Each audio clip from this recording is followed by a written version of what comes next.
É verdade que as crianças estão sendo acometidas e estão tendo problemas com o Covid? Eu acho assim, Leda. Primeiro, as crianças continuam sendo responsáveis por alguma coisa em torno de, deixa eu só pegar meu fone aqui, em torno de 2% dos casos, tá?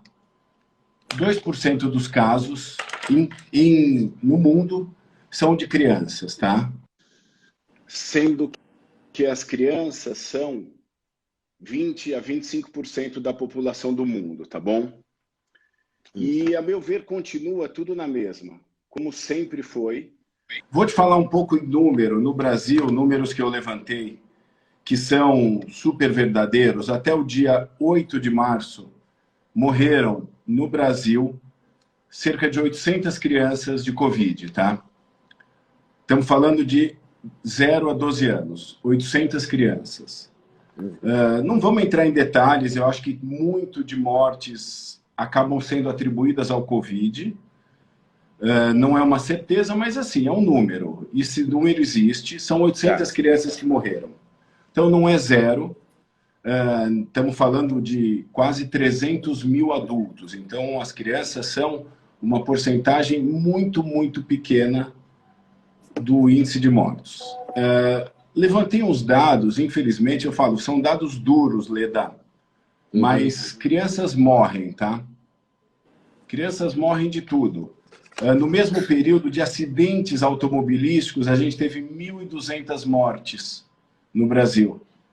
E de crianças até 1 ano, morre no Brasil alguma coisa em torno de 30 mil crianças por ano, de 0 a 1 ano de idade. Meu Deus!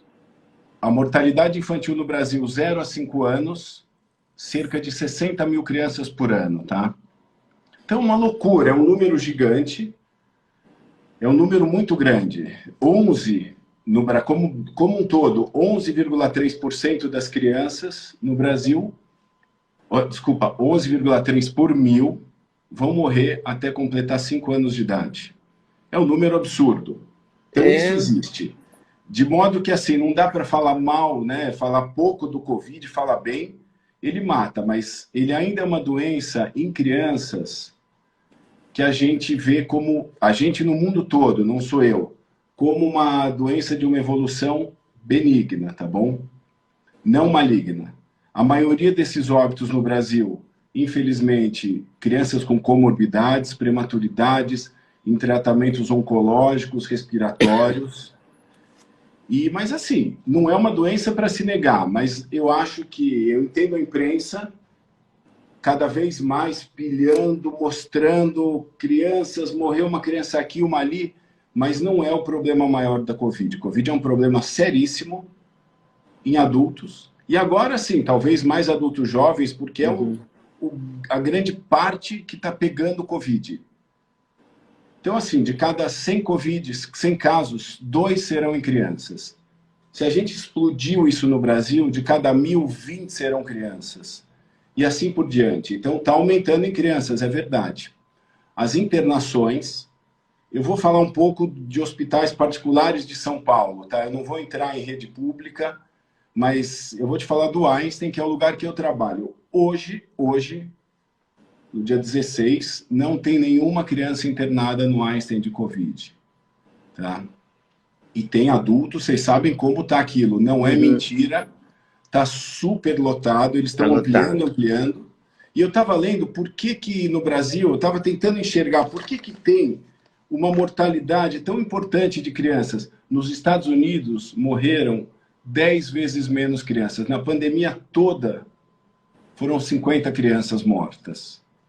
Então, assim, primeiro aqui eu vi uma notificação enorme de síndrome respiratória, sem diagnóstico definitivo de Covid, tá? Então, estamos falando de bronquiolite, de rinovírus, de pneumonia. Se testou muito pouco em criança, o sistema público, infelizmente, ainda testa pouco e acaba tendo uma super notificação. Jamais desmerecendo a importância da doença, tá?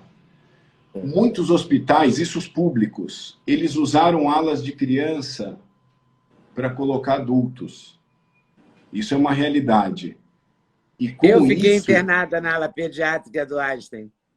O Einstein, metade Primeiro do lugar. Einstein, no 12º andar, É, virou... eu fiquei primeiro na ala pediátrica, quando eu cheguei, fiquei numa salinha, depois fiquei na ala pediátrica, depois que eu fui transferida para o 7º andar. Então, não faltam, no Einstein não faltam vagas de verdade. criança, porque eles vão equacionando, mas nos hospitais públicos não tem vaga, e acaba que não interna, e obviamente, de tudo, uma criança infelizmente pode morrer. Então, isso é um problema sério do Brasil, né? A substituição de leitos. O outro, óbvio, quando você vê aqui números, tá? Falar um pouquinho, eu anotei. Em São Paulo foram 83 mortes por Covid de crianças, estado de São Paulo. Em Pernambuco, 84. Olha a diferença populacional, né? Então você tem estruturas de saúde diferentes. O regionalismo no Brasil mata. E a gente sabe disso. E muita comorbidade maltratada no Brasil. Uma coisa é você ter no serviço público uma leucemia no Brasil, e a outra é você ter uma leucemia no Reino Unido, onde morreram 2 crianças de Covid até agora. Só. Caramba. Existe uma outra doença, eu acho que todo mundo, os pais, que devem ter muito pai e mãe assistindo, viram essa doença inflamatória multissistêmica, que é uma complicação pós-Covid. É uma coisa super importante. Uma proporção de 1 para cada 5 mil crianças que tiveram Covid, assintomática, tudo ótimo. De 1 a 2 meses depois, pode ter uma doença inflamatória, que tem que ser diagnosticada, tem que ser tratada, tem que ser internada, tem que ter UTI, tem que ter gama-globulina, e a coisa fica ok. Se você não tiver esse cuidado, a criança morre, não tem jeito. Então não é um milagre, criança não é imortal, mas criança deve ser tratada. E foi esse o grande problema que a gente viu, entre outros aqui no Brasil. Quer dizer, quem diagnostica essa SIMP, que é a síndrome inflamatória? Pouquíssima gente. Eu tive um caso, 1 mês atrás, que era uma coisa muito semelhante, estava em Minas Gerais, não desmerecendo o tratamento lá, mas no 6º, 7º dia ainda não diagnosticada. E eu, com a minha equipe, meu irmão, que a gente trabalha aqui em equipe na clínica, a gente fiz o diagnóstico, orientei tratamento, a criança está ótima hoje. É uma criança que mais 4 ou 5 dias estaria nessa estatística, provavelmente, Leda. Então, acho que o Brasil enfrenta um monte de problemas. Por isso que a gente tem uma mortalidade grande aqui. Mas por que essa criança estaria na estatística? Porque não conseguiram fazer o diagnóstico, porque o diagnóstico é difícil? É uma cidade pequena de Minas. Eu não acho um diagnóstico difícil, mas tem que ser um diagnóstico pensado. Os exames que eu pedi foram feitos pela família na cidade. Então, não faltou ferramenta diagnóstica, faltou que alguém pensasse, deve ser isso, vamos atrás disso. E talvez, né, eu brinco, é muito mais fácil você ser engenheiro de obra pronta. Né? É muito mais fácil você pegar um caso no 6º, 7º dia e tirar conclusões do que acompanhar o dia a dia. Mas é isso eu estou dizendo assim, são pacientes de um ótimo nível, eu conversei com o pediatra, um pediatra de bom nível, mas alguma coisa, algum gapzinho passou.